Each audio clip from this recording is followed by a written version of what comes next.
నమస్తే టిఆర్ నిజం. నేను మీ తాళ్ళపల్లి రమేష్. మార్నింగ్ న్యూస్ కు స్వాగతం. ఈ రోజు పేపర్లోని ముఖ్యాంశాలు. ఈనాడు పేపరు, ఆంధ్రజ్యోతి, ఆంధ్రప్రభ, నమస్తే తెలంగాణ, మన తెలంగాణ.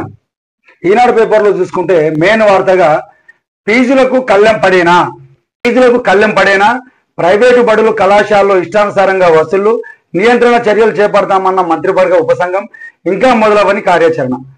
ఇంకోటి పేపర్లో ఇంకా కూడా ఇచ్చిండ్రు. ప్రైవేట్ పాఠశాలల జూనియర్ కళాశాలలో ఫీజులను నియంత్రించడంపై కమిటీని నియమించే విషయాన్ని ప్రభుత్వం పరిశీలిస్తుందని చెప్పేసి మన మంత్రి శ్రీధర్ బాబు గారు స్టేట్మెంట్ ఇచ్చిండు. రాష్ట్రంలో బీటెక్ కంటే కొన్ని ప్రైవేటు పాఠశాలలలో ఎల్కేజీ ఫీజు అధికంగా ఉంది. ఈ భారంతోనే తల్లిదండ్రులు ఇబ్బందులు పడుతున్న నియంత్రణ లేకపోవడం ఎలా అని చెప్పేసి సీత కూడా స్టేట్మెంట్ ఇచ్చింది. ఇది రాష్ట్రంలోనే చాలా పెద్ద సమస్య. ఎవరైనా కూడా మనం ఏం కోరుకుంటామంటే మా పిల్లలకు మంచి విద్య అందాలని చెప్పేసి కోరుకుంటాం. అంటే మన ముఖ్యమంత్రి గారు మొన్న రీసెంట్ గా మన గురుకులాల పైనప్పుడు మాట కూడా అన్నాడు. ప్రజలు ఇది గుర్తుపెట్టుకోవాల్సిన అవసరం ఉన్నది. ఎందుకంటే గవర్నమెంట్ స్కూళ్ళలో చాలా పెద్ద మొత్తంలోని జీతాలు ఇస్తాను, అయినప్పటికీ పిల్లలు సరైన ఎక్కువ మందిని మీరు చేర్చుకోలేకపోతారు. దానివల్లనే ప్రైవేట్ స్కూల్లోకి పోతారు. ఆ ప్రైవేట్ స్కూల్లో పోవడం వల్ల వాళ్ళకి భారంగా ఏర్పడుతుంది అని చెప్పేసి అంటారు. అక్కడ ప్రైవేట్ స్కూల్లో పోవడం వల్ల ఇదే అదనంగా భావించి వాళ్ళు ఏం చేస్తారంటే వాళ్ళ ఫీజులు వాళ్ళకి కావాల్సిన మొత్తంలో కంటే విపరీతమైన ఫీజులు అనుకుంటారు. ఈ రోజులలో ఒక ఎల్కేజీ పిల్లగాని ఒక స్కూల్లో స్టార్ట్ చేయాలని, ఒక స్కూల్లో జాయిన్ చేయాలంటే వాళ్ళకు అడ్మిషన్ ఫీజు అని, ఆ ఫీజు అని లక్షలలో వసూలు చేస్తారు.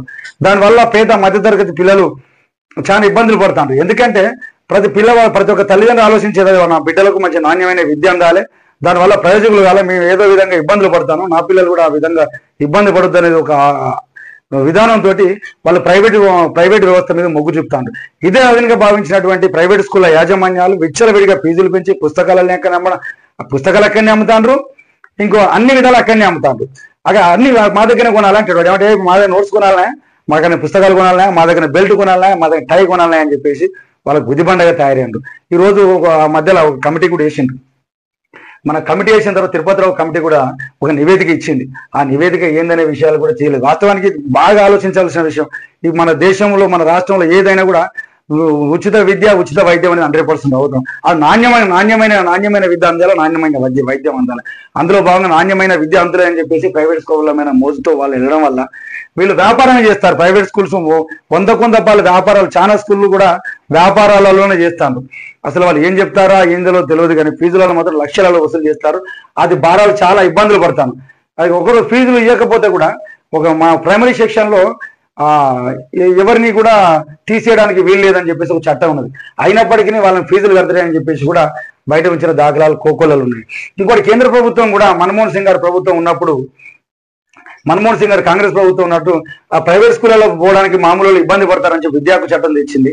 కానీ విద్యాకు చట్టానికి కూడా మన రాష్ట్ర ప్రభుత్వం అమలు చేయలేకపోతున్నారు. దీనిపైన దృష్టి సారించాలి. ప్రైవేట్ స్కూళ్ళ పైన వంద నియంత్రణను పాటించాల్సిన అవసరం గవర్నమెంట్కి ఎంతైనా ఉంది. ఎందుకంటే ప్రజలు చాలా ఎడతారా, ఓట్లు వేసారు, మా పిల్లల బతుకులు బాగు చేస్తారని కదా మీకు ఇవన్నీ చేసింది. ఇప్పటికైనా మీరు పెద్ద మనం చేసుకొని దృష్టి పెట్టాలి. ఎందుకంటే మంత్రులు ఈ విధంగా ఇచ్చింది కాబట్టి మీరు వంద పాలు మీరు బాధ్యత వహించాల్సి ఉంటుంది. వీళ్ళకు న్యాయం చేయాలి. ఫీజులు ఖచ్చితంగా కట్టడి చేయాల్సిన అవసరం ఎంతైనా ఉన్నది. ప్రజలు మొత్తుకుంటారు పాపం. ఎందుకంటే వాళ్ళ బిడ్డల భవిష్యత్తు మంచిగా ఉండాలని చెప్పేసి ఆరాటపడతాను.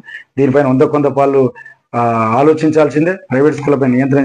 ఎందుకంటే వాళ్ళ జీతాలు అంతా పోను 5% లాభాలు తీసుకోవాలని చెప్పేసి ఒకటి ఉండే, అది మొత్తానికి వదిలేసి 50%, 60%లలో ఆ లాభాలు వచ్చే పర్పస్లో వ్యాపారం చేస్తారు. దీనిపైన దృష్టి పెట్టాల్సిన అవసరం ఎంతైనా ఉంది. ఇంకో